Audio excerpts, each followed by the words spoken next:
हाँ, तो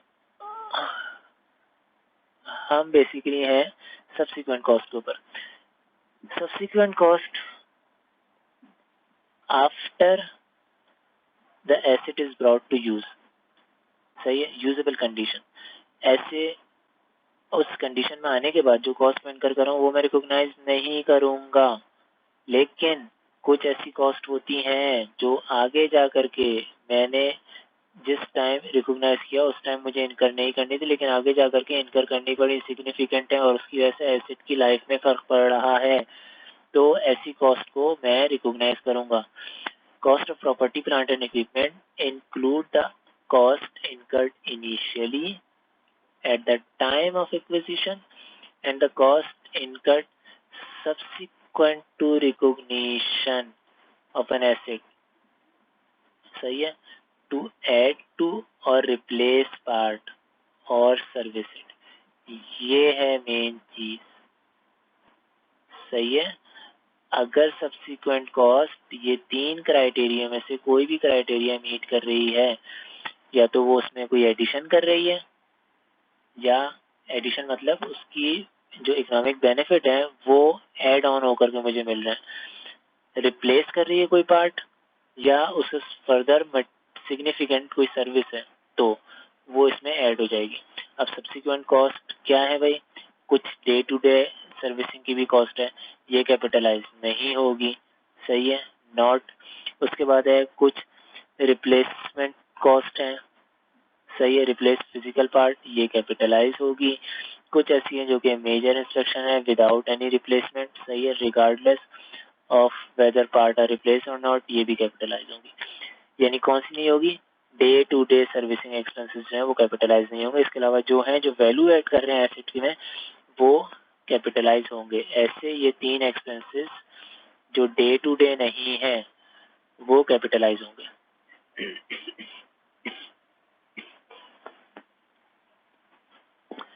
सही है। अच्छा, कुछ ऐसे भी है रिकरिंग है या नॉन रिकरिंग है, कुछ भी हो, सही है। एंटिटी मेजर रिप्लेसमेंट हर हालत में कैपिटलाइज करेगी, सही है। कॉस्ट, सही है, मेजर रिप्लेसमेंट कोई एयरप्लेन है उसकी जो बॉडी है, एयरप्लेन की जो बॉडी है वो 3 इयर्स के बाद पूरी चेंज होनी है, सही है। तो ये जो रिप्लेसमेंट है ये कैपिटलाइज होगी, सही है, क्योंकि ये जैसी होगी एयरप्लेन में वैल्यू ऐड हो रही है। अब ये रिकरिंग है नॉन रिकरिंग है जो भी नेचर की है कुछ भी हो, अगर मेजर रिप्लेसमेंट है जो एक पार्ट रिप्लेस कर रही है जो कि सिग्निफिकेंट है तो ये हमारे पास कैपिटलाइज होगी। जो ओल्ड पार्ट की कैरिंग वैल्यू है वो डी रिकॉग्नाइज होगी, जो न्यू पार्ट की अमाउंट है वो रिकॉग्नाइज होगी, जो कॉस्ट है जो भी कॉस्ट न्यू पार्ट की लग रही है वो रिकॉग्नाइज होगी, सही। अब यहाँ पे एक प्रॉब्लम आ सकती है कि हमारे पास अलग से वैल्यू ही नहीं मौजूद भाई, कि किस वैल्यू पे मैं डी रिकॉग्नाइज करूं अपने ऑलरेडी इंस्टॉल्ड आइटम को, सही है। तो उसके लिए ये दिया हुआ है, if it is not practicable for an entity to determine the carrying amount of such part, जो के कौन सा पार्ट है ये है वो पार्ट जो के रिप्लेस किया गया है, रिप्लेस जो पहले से मौजूद था अब स्क्रैप कर दिया है, निकाल दिया है, सही है।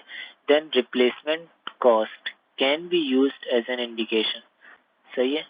आज जो मैं रिप्लेसमेंट कॉस्ट इनकर कर रहा हूँ वो एज इंडिकेशन इस्तेमाल हो सकती है इसकी कॉस्ट निकालने के लिए जो एसेट मैंने डिस्पोज ऑफ किया है। मतलब एसेट मैंने 3 साल पहले लिया था, आज मुझे उसे रिप्लेस करने के लिए 10,000 लगाने हैं, तो अगर आज मुझे 10,000 लगाने हैं तो 3 साल पहले कितने लगाने होंगे, वही अनवाइंडिंग इफेक्ट वाली चीज है, सही है।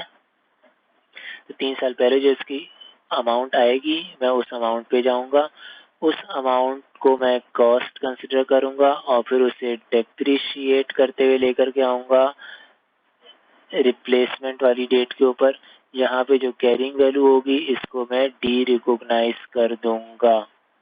सही है, यानी अगर के मुझे कैरिंग वैल्यू मालूम है तब तो कोई मसला ही नहीं, वो कैरिंग वैल्यू डी रिकॉग्नाइज हो जाएगी। अगर मुझे नहीं मालूम तो आज जो मैं रिप्लेसमेंट कॉस्ट इनकर कर रहा हूँ वो कॉस्ट 3 साल पहले क्या थी जब मैंने एसेट ये लिया था, उस वक्त यहाँ जाऊंगा मैं तो मुझे उसकी कॉस्ट पता चल जाएगी।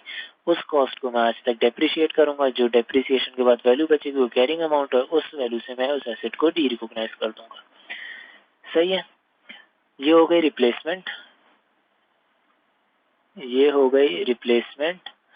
अब ये आ रही है इंस्पेक्शन। कभी कभी ऐसा होता है कोई रिप्लेसमेंट होती है नहीं होती, सिंपल इंस्पेक्शन कॉस्ट और सिग्निफिकेंट होती है कुछ पीरियड के बाद। यूजुअली बड़े प्लांट्स और एरोप्लेन्स वगैरह में इंस्पेक्शन कॉस्ट परफॉर्म की जाती है जो मेजर होती है। तो वो जो इंस्पेक्शन कॉस्ट है, मेजर इंस्पेक्शन कॉस्ट अगर कोई आ रही है, मेजर इंस्पेक्शन कॉस्ट, सही है, तो वो कॉस्ट भी जस्ट लाइक ट्रीट होगी रिप्लेसमेंट कॉस्ट के। सही है, यानी प्रीवियसली अगर कोई मेरी इंस्पेक्शन हुई थी उसकी क्या वैल्यू थी, उसकी कैरिंग वैल्यू आज की डेट पे डी रिकॉग्नाइज होगी, और जो न्यू इंस्पेक्शन हुई है उसकी जो कॉस्ट है वो रिकॉग्नाइज हो जाएगी, बस। सही है, और यही वाली वैल्यू अगर मुझे वो इंस्पेक्शन कॉस्ट नहीं मालूम है, उसकी कैरिंग वैल्यू नहीं मालूम है, तो मैं आज की जो इंस्पेक्शन कॉस्ट है इसकी बेसिस पर उसकी कॉस्ट मालूम करूंगा, कॉस्ट को डेप्रिशिएट करते हुए आऊंगा, फिर आज की कैरिंग वैल्यू आएगी, आज की कैरिंग वैल्यू को डी रिकॉग्नाइज कर दूंगा, और न्यू इंस्पेक्शन कॉस्ट की जो कॉस्ट है वो मैं न्यू इंस्पेक्शन की जो कॉस्ट है वो मैं रिकॉग्नाइज कर दूंगा। अच्छा, provided always that recognition criteria earlier mentioned is qualified. Recognition criteria क्या था भाई, वो 3 रिकॉग्निशन क्राइटेरिया थे जो आ रहे थे, नॉन करंट एसेट टेंजिबल हो, 3 यूज हो, कॉस्ट सर्टेन हो। सही है, ये क्राइटेरिया मीट होना चाहिए तभी ये क्वालिफाई करेंगे, अदरवाइज नहीं करेंगे, अदरवाइज ये एसेट का पार्ट नहीं होंगे। सही है, यहाँ तक आई होप है कि क्लियर है। Such inspection costs are later amortized over the period for which they are expected to stand useful. सही है, जितने पीरियड पे है यूजफुल उतने पे होगा। अच्छा, एक चीज मैं आपको यहाँ पे और बताता जाऊँ, कोई सिग्निफिकेंट पार्ट है कॉस्ट का। सही है, कोई सिग्निफिकेंट पार्ट है कॉस्ट का, एसेट का कोई सिग्निफिकेंट पार्ट है, एक एसेट है जो इम्पोर्टेंट है, काफी बड़ा एसेट है। सही है, तो इसके जितने भी सिग्निफिकेंट पार्ट हैं, जितने भी सिग्निफिकेंट पार्ट हैं वो सारे डेप्रिशिएट सेपरेटली होंगे, वो सारे डेप्रिशिएट सेपरेटली होंगे। क्यों? क्योंकि मुझे ये वाली कंडीशन देखनी होती है भाई, मुझे किसी रिप्लेसमेंट के ऊपर डी रिकॉग्नाइज भी करना पड़ता है। सही है, मुझे अमोर्टाइज भी करना होता है।